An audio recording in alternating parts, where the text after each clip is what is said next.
Buenas tardes a todos los participantes de la presente unidad curricular Desarrollo Personal. En esta clase vamos a ver la unidad 1, el desarrollo humano. Cabe destacar que esta clase fue desarrollada el 6 de junio, pero no fue grabada y no pudo ser subida con debido tiempo a la plataforma. Sin embargo, aquí estamos nuevamente.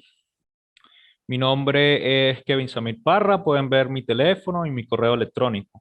Si pensamos en el desarrollo humano, ya tenemos cierta noción de evolución del organismo, de no solo cuál es el despliegue físico u orgánico de un individuo, sino también cuáles son sus capacidades cognitivas, su inteligencia emocional, sus habilidades interpersonales y cómo se va adaptando cada vez más al entorno y al ambiente exterior.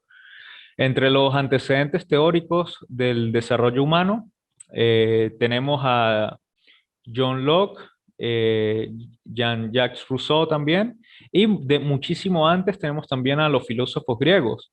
Ya con Platón se establece cierta noción de evolución de las facultades anímicas. Platón pensaba al hombre estructurado con tres grandes capacidades que se tenían que desarrollar y la que más predominaba era la que determinaba cuál era el papel del individuo dentro de la polis o de la ciudad griega. Así hablaba, por ejemplo, el aspecto concupiscible del alma, el que remitía a los deseos, también hablaba de la fortaleza, del aspecto irascible del alma y el aspecto racional. Eh, digamos que la predominancia de cada uno de estos factores iba a determinar el rol y la función y la profesión también de un sujeto dentro de la comunidad. Por su parte, Aristóteles también hablaba del desarrollo humano en ámbitos vegetativos, animal e intelectual, como la nutrición, las emociones o las pasiones y el desarrollo intelectual que era propio del ser humano, como una diferencia específica en relación a los otros animales.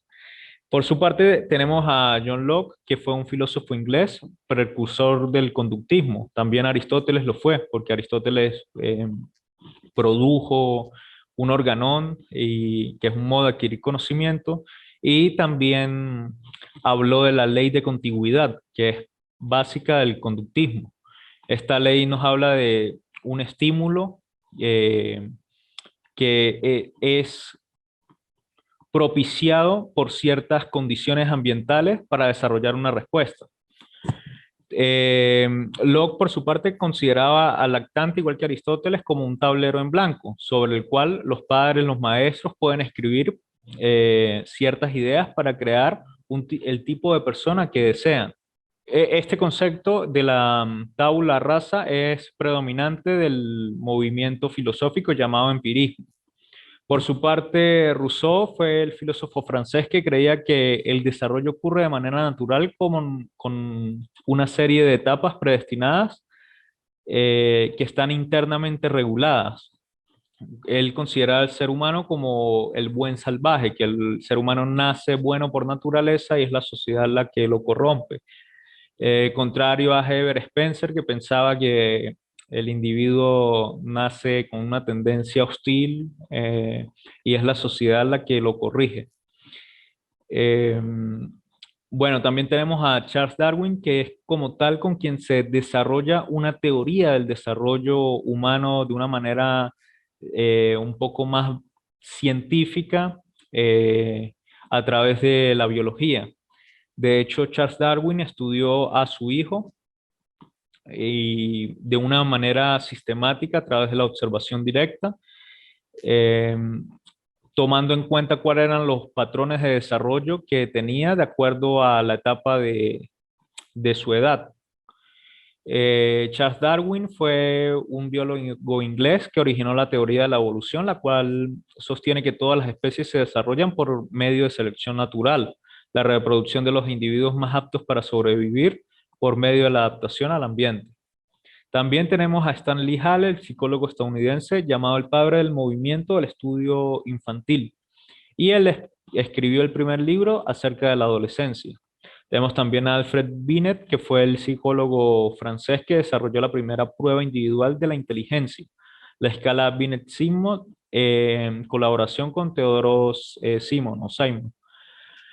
Tenemos también a John Dewey, que fue el filósofo y educador estadounidense que consideraba la psicología del desarrollo como una de las herramientas para fomentar los valores socialmente deseables e inició los estudios de los niños en su entorno social. También tenemos a James Baldwin, otro norteamericano psicólogo que ayudó a organizar la psicología como una ciencia. Fundó revistas científicas, facultades universitarias de psicología y destacó la interacción entre la naturaleza y la crianza. Tenemos también por su parte a María Montessori, la gran educadora italiana que desarrolló el método de educación de temprana infancia, basado en la elección propia de las actividades dentro del ambiente, cuidadosamente preparado. Eh, Ella alientaba el progreso y evolución del niño de una manera ordenada, desde tareas simples hasta las tareas más complejas. También tenemos a John Watson, que es el padre del conductismo moderno. Y él no encontraba límite para la capacidad de entrenamiento de los seres humanos. Él estudió también el desarrollo infantil. Y también tenemos a Arnold Gessel, el psicólogo estadounidense que realizó estudios sobre las etapas normativas del desarrollo. Enfatizó la interdependencia de los dominios de la evolución del ser humano. También tenemos el enfoque psicosexual de Freud, que ya lo vamos a ver más adelante.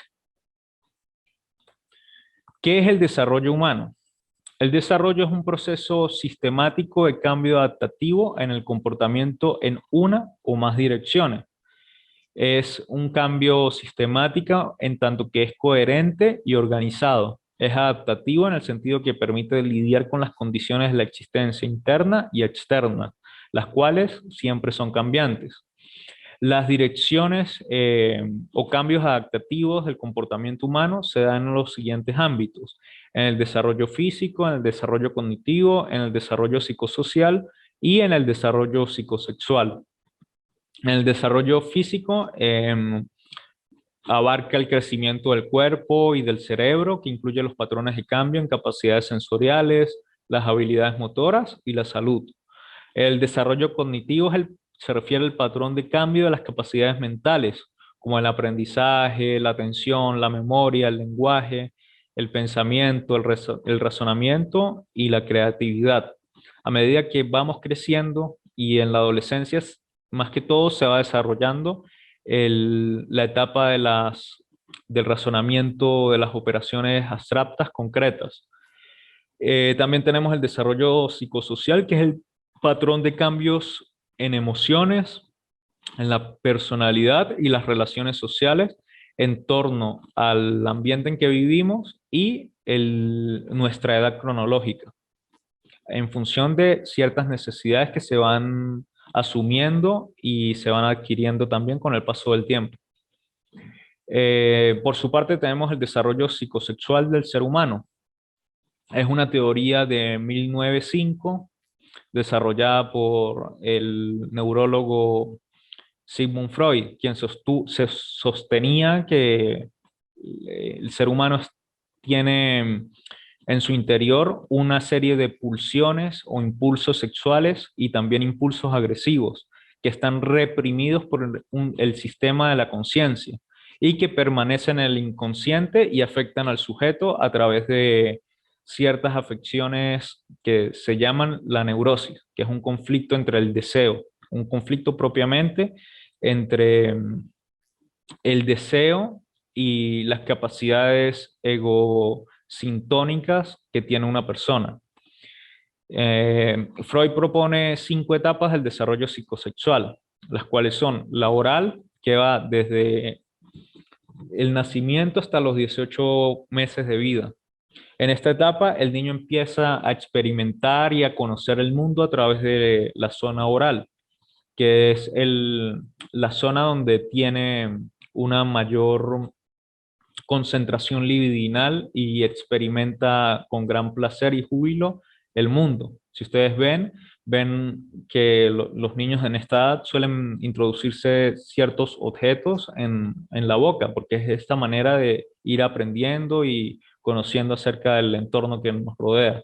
Y en específico, con esta eh, noción del pecho materno, que funciona como el alimento que nos mantiene conectados con la realidad y con nuestras necesidades de nutrición. Por su parte, la etapa anal, que abarca desde los 18 meses hasta los 3 años. Allí la zona erógena predominante es el ano. El niño empieza, o el ser humano en esta edad empieza a retener e impulsar, expulsar las heces, sintiendo gran placer por dicho ejercicio. Eh, Simbólicamente se va desarrollando la capacidad de la voluntad y el conocimiento de otras partes del cuerpo. Ya no se concentra solo en la boca, sino que también el ano se transforma en un orificio donde se expulsa algo que está reflejando cierto dar o cierto negar hacia los cuidadores. Es decir, que esta etapa tiene que ver con, y el simbolismo de las heces tiene que ver con un regalo que se le da a los padres a nivel inconsciente. Eh,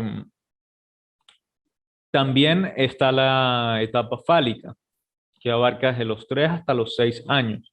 En la etapa anterior ya interviene, digamos, esta esfera de la educación, del mundo social, de qué hacemos y qué no hacemos con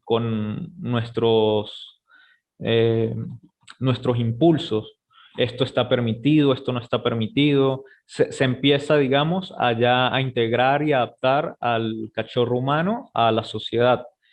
La teoría de Freud o la teoría sexual de Freud tienen que ver o se refiere propiamente a cómo el lenguaje nos habita y cómo estamos siendo habitados por esta noción incógnita que es el lenguaje, porque somos hablados por él.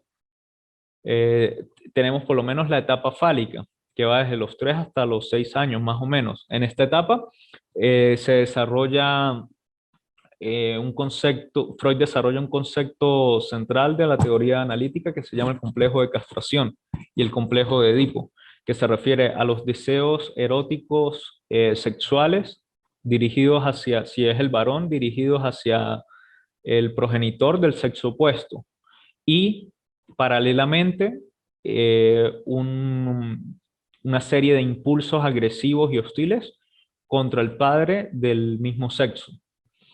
Esta etapa abarca principalmente cómo nos posicionamos frente a los objetos prohibidos del incesto y cómo la cultura también interviene y regula, digamos, las relaciones interpersonales, los tabúes, las prohibiciones, lo que está permitido, lo que no. Se empieza a gestar en esta etapa. Y el niño tiene que empezar a perder, a saber perder, mejor dicho, a los padres, para que en la adolescencia pueda dirigirse hacia un objeto diferente al objeto primitivo del incesto.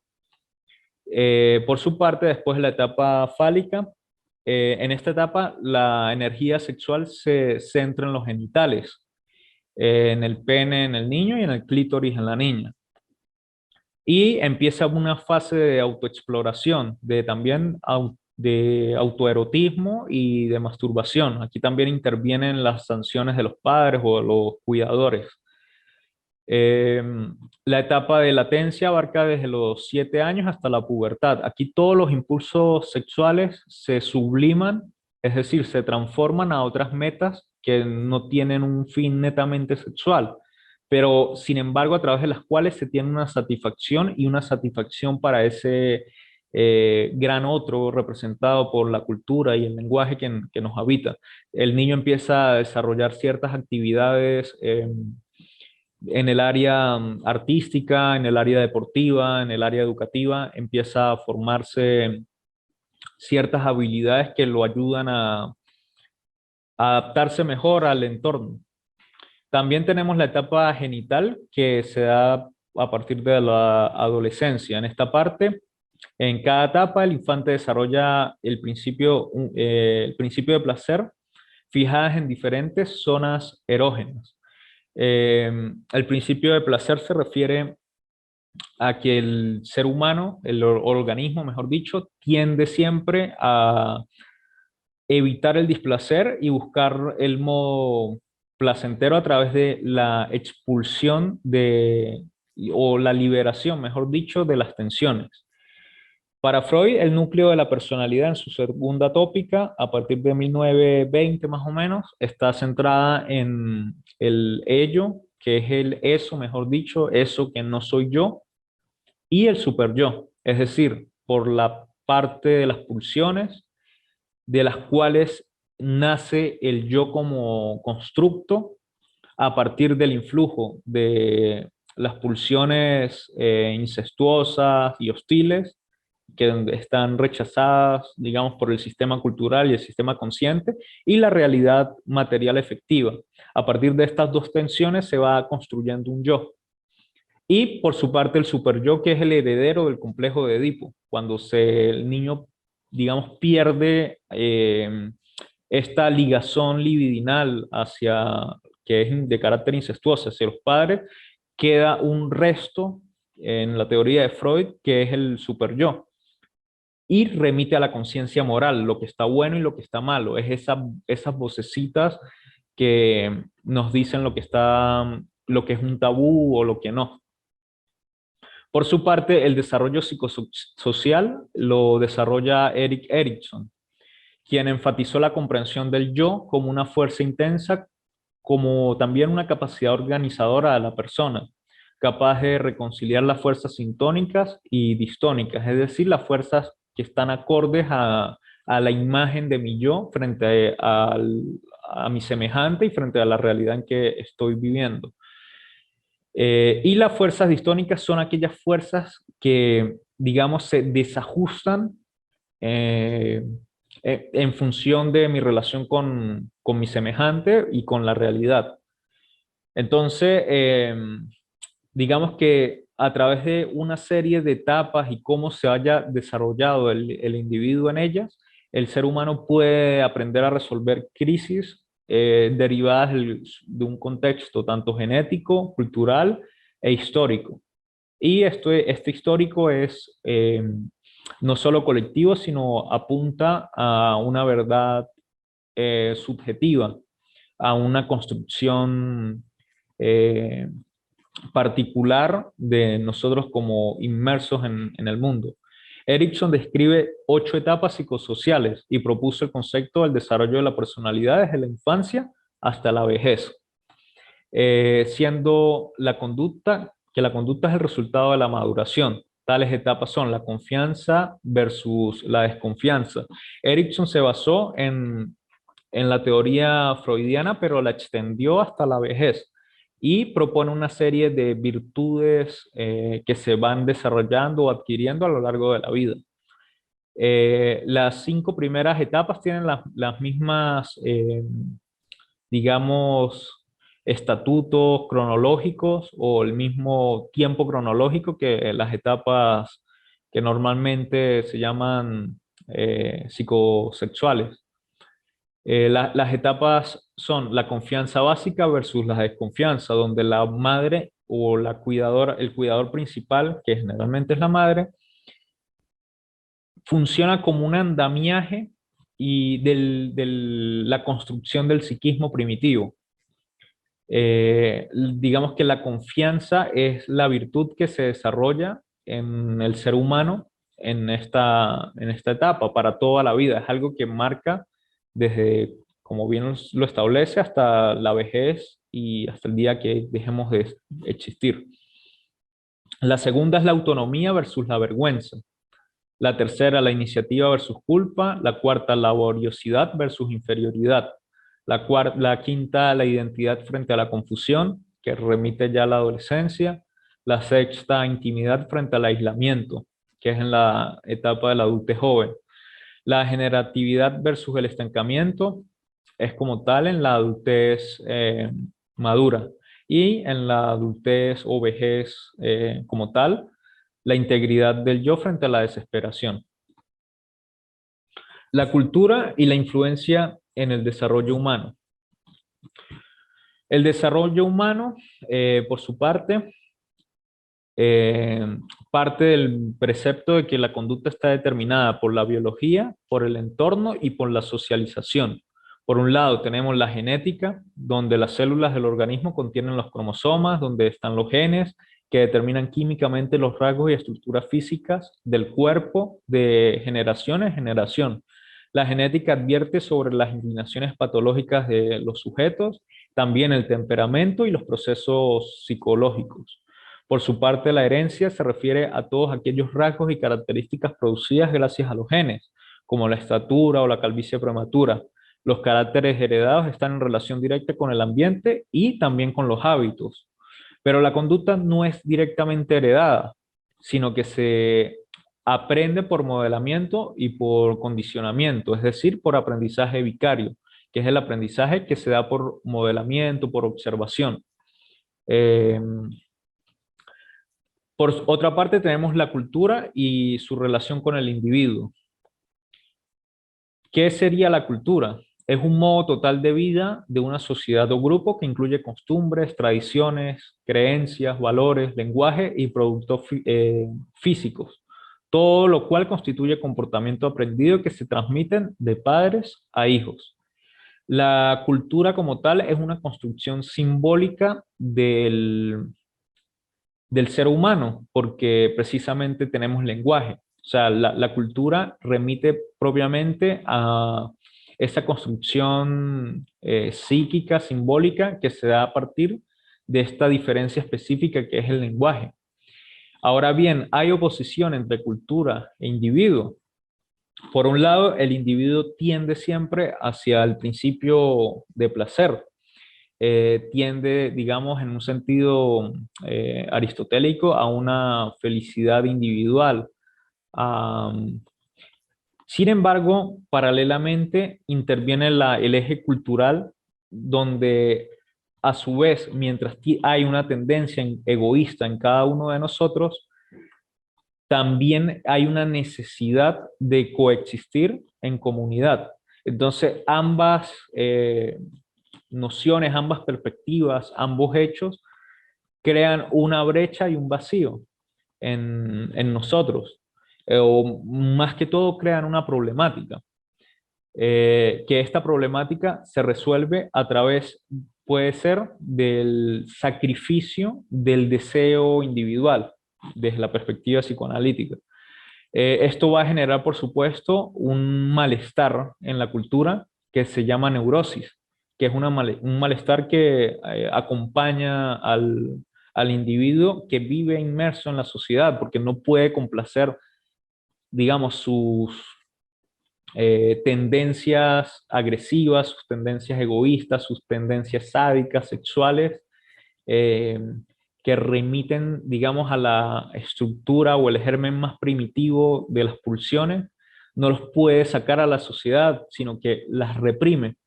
Las reprime precisamente por el sistema consciente y el sistema superyoico que nos dice lo que está bueno, lo que está malo en un sentido moral. Esto lleva a una represión de los contenidos psíquicos que por algún lado tienen que expresarse y se expresan a través del sufrimiento y el malestar humano, llamado como tal neurosis, que no tiene como tal una raíz médica, sino que es un conflicto propiamente entre el deseo y la expresión del mismo. Entonces, tenemos por un lado que hay una paradoja en esto, eh, y una oposición que como tal crea la cultura, pues. Eh, digamos que el ser humano tiene que sacrificar el fragmento de su placer para quedarse con su fantasía por una porción de seguridad. Y esta seguridad se obtiene a través del vínculo y la convivencia en la comunidad. Bueno, ya para finalizar, aquí están las referencias de la clase. Perfecto, aquí tenemos el plan de evaluación, el cual está subido a la plataforma. También están subidas las actividades. Eh, la unidad 1, que es el desarrollo humano, es el concepto, la teoría psicosexual, la teoría psicosocial, la cultura y sus valores y cómo influyen en el desarrollo personal. Eh, la estrategia, la evaluación como tal es un paper, que es un resumen. Es decir, van a leer los contenidos de la unidad 1 y van a realizar un resumen o paper por cada tema. 4 en total, uno para el concepto, otro para la teoría psicosexual, para la teoría psicosocial y para la cultura, en los cuales deberá hacer un resumen analítico. Para ello debe seguir las siguientes indicaciones. Cada resumen o paper debe ser desarrollado en una cuartilla aparte, en un solo párrafo y no sobrepasar las 350 palabras cada uno, sin contar las palabras claves. Las palabras claves son un máximo de 6. Deben incluir una portada con los datos institucionales y personales, enviar la actividad en formato PDF a la plataforma en las fechas y horas establecidas. La letra es Arial o Times New Roman tamaño 12. Los márgenes son 2,5 por izquierdo, superior, derecho e inferior. En interlineado sencillo y sin sangrías. Debe seguir las estructuras para la presentación del resumen de un trabajo de investigación de acuerdo al manual del IESIP. La ponderación es del 25%, se exige creatividad, capacidad de síntesis, coherencia y organización de las ideas. En la unidad 2 es la autoestima, motivación, liderazgo e inteligencia emocional. Eh, Aquí la estrategia va a ser mapas conceptuales y perspectiva personal. De los temas propuestos de las unidades de la unidad temática 2, deberán realizar un mapa conceptual por cada tema, una hoja por cada uno, donde deberán precisar los puntos resaltantes de los 5 contenidos. Para ello debe seguir las siguientes pautas. Utilizar el formato Word o PowerPoint, convertido luego a PDF y enviarlo a la plataforma en las fechas establecidas para la entrega. Incluir portada y referencias. La letra Arial o Times New Roman. Expresar los puntos resaltantes e ideas principales de cada tema al final del mapa conceptual. O sea, al final del mapa conceptual deben dar una perspectiva personal sobre la temática planteada y el mapa conceptual como tal debe contener la esencia y de los puntos principales o las ideas esenciales de cada temática. Tiene una valoración del 25%, se exige creatividad, capacidad de síntesis, coherencia y organización de las ideas. Para la tercera unidad, la excelencia y la efectividad personal, el participante deberá realizar una infografía en PowerPoint u otro programa digital de animación o presentación que desee, donde incluye una síntesis y una interrelación de los contenidos descritos y subidos a la plataforma en la presente unidad. La infografía debe contener conceptos claros, concisos, además de imágenes que resulten útiles para la comprensión de las temáticas. Aquí la estrategia va a ser la infografía y un video personal que va a hacer una pequeña defensa, no mayor a 5 minutos, de lo expresado en la infografía. ¿Qué debe llevar el video? Ajá. El video personal deberá contener una explicación por cada contenido y lo realizado en la infografía. Y finalmente exponer cómo ha influido en su vida los diversos conceptos tratados en la unidad. Por último, el proyecto de vida. La estrategia es la presentación de un proyecto de vida en el cual cada participante deberá realizar en él un proyecto de vida muy personal, por supuesto, de cada uno de ustedes. Para ello deberá seguir las siguientes indicaciones: incluir portada con datos institucionales y personales, enviar la actividad en formato Word a la plataforma en la fecha y hora establecida, letra Arial o Times New Roman tamaño 12, un máximo de 8 cuartillas y un mínimo de 4 cuartillas. Esto es sin incluir las portadas. Aquí tenemos las referencias digitales y bibliográficas. Y eso es todo por hoy.